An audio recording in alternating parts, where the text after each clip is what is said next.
welcome to Camp Chats.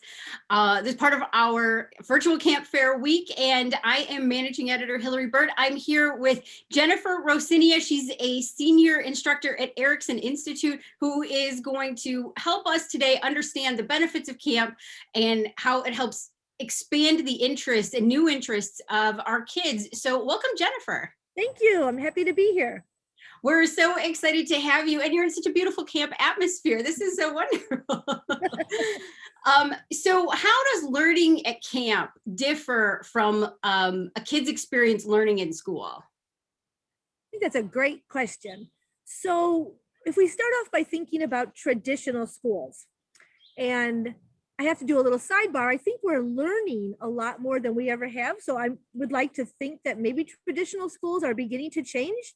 And a lot of people in the camp world would really like to see school be more like camp, because, in a traditional school, there are academic outcomes, and we're learning through books, and children are expected to stay seated for most of the time. And if we're honest, relationships really aren't prioritized, nor is a child's happiness. That kind of comes pretty low on the totem pole. And kids are spending a lot of time indoors, and things like art and music and sports are add-ons, right? They're more seen as incidental, and teachers direct the learning. They set the goals, they choose the activities. And for sure, play is seen as a distraction, and it's not always valued. Right. Camp, on the other hand, kids get to learn by doing. They really get to drive the ship in so many ways, and relationships are priority. And happiness is like one of the top goals for counselors. When we think about learning in school, it's kind of a specific domain of learning or development, but at camp, there's this whole child, experience that play and movement and spontaneity are expected and encouraged, and art and music and sports, they're commonplace, and being outdoors is the norm, which is why I chose to meet you outdoors, where still traditional school is indoors. Right. So those are some of the differences. No, that's fantastic. I love that idea of looking at it from the perspective of fun learning versus school learning and textbook learning. And we have to know and understand these things for you to advance to the next grade versus, we want to make sure that you understand, especially, when you go to an overnight camp, they make you set the table for your whole cabin, and help prepare dinner and help get everything ready. And so it's a different skill set that looks at the whole of learning as a human being versus, okay, we're going to know this set core knowledge, and then you're going to go on to the next grade that's going to teach you this set core knowledge. Absolutely. I love to think about that camp. Also, there's dignity and risk. Right? That kids are afforded opportunities that they can try that they've never tried before, and the consequences or the other side of it's not that serious. Like we're not getting a grade, right? There's no set external standards. I mean, can you imagine if school said, your goal for this year is to be happy and make some friends? It's funny, but it would be lovely.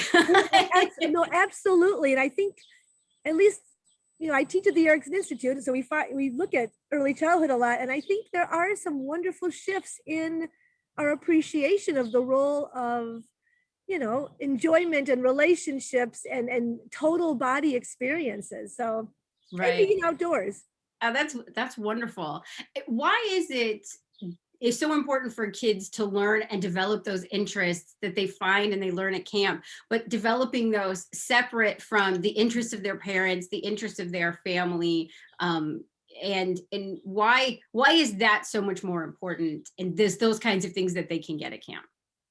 So I'm an eternal camper, so I have to frame this in the mindset that I am totally on team camp over here. And I get concerned when we use the word separate from parents, because when kids go to camp, they're taking their parents with them, their support and their love. We've got that in their pocket, but there's this disconnect Mhm. that's really kind of, one of my favorite words is delicious, right? There's something really nice about the fact that camp counselors really don't have the same vested interest as a Mhm. parent does.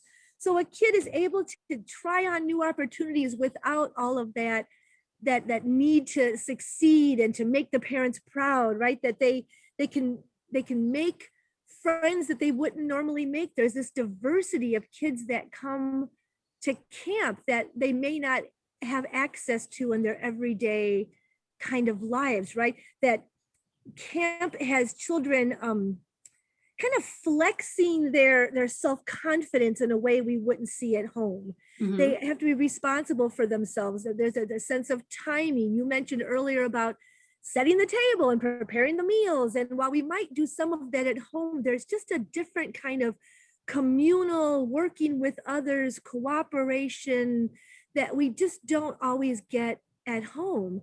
And then, as you mentioned, going to camp really does afford children the opportunity to try on things that may not be their parents' interests or their family's experiences. So it expands their horizon in a way that we just really don't see often happening at home. We look at things like self-confidence and emotional intelligence and those kinds of language. There was a study that came out of Canada, kind of, it's a little bit older now, but they really looked at kids who attend overnight camp experiences, and they really developed these healthier attitudes towards physical activity like swimming and hiking and things that the parents of the kids just really didn't necessarily prioritize at home. So Oh, uh-huh. the list goes on, but there's lots of reasons to let kids kind of build that little pulling away and becoming their own person.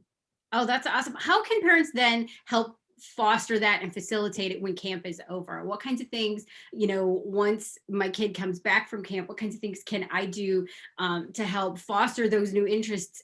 Even hope, even if it is horseback riding, and we're in a big city, what can we do to foster some of those interests that are within our realm as a family? Yeah, so was, first of all, let the kids tell you stories. A lot of times when kids come home from camp, they're camp sick. We always think about being homesick, but when kids go to camp and they make these friends and they have these intense experiences, let them sleep it off, get some rest when they first come home, but then let them tell stories.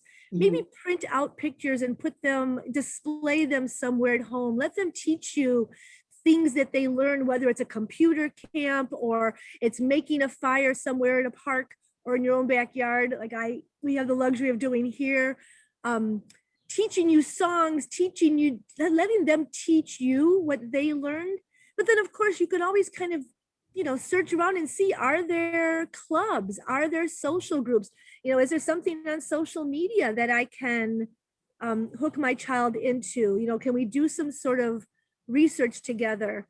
But even staying in touch with the friends that they made is Mhm. another nice way that parents can continue that. Maybe starting a fund and saving up for next year's camp, making connections through social media. There's all kinds of ways, but I think just being present with your child and listening to their stories and learning camp songs, or show me this recipe, show me this computer program, tell me what the horse felt like when you were on its back, right? That's Just a being great. present with the child. Oh, yeah, that's such a wonderful idea. Well, Jennifer, thank you so much for all of your help today. You're welcome. Thank you. Go camp.